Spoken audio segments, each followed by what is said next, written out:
Welcome to Jagannadh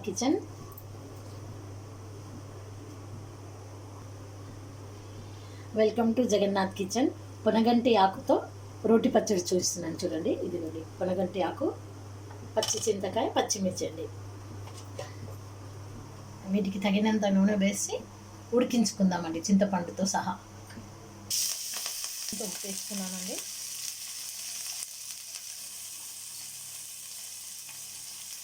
తగినంత పసుపు అండి. దీనికి తగినంత అండి నువ్వులు, కొన్ని వేరుశనగ గింజలండి.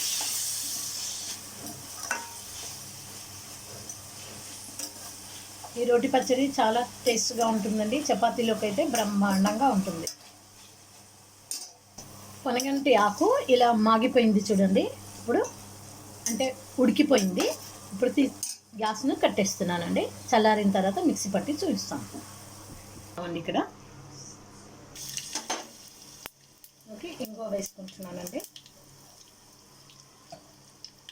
చల్లారిన తర్వాత మిక్సీ పట్టిన దాంట్లో కలిపేసుకుందామండి.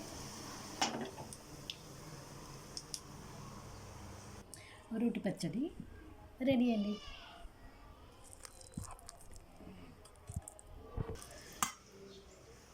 ఇప్పుడు ఇందులోకి తాలింపు వేసేసుకుందామండి.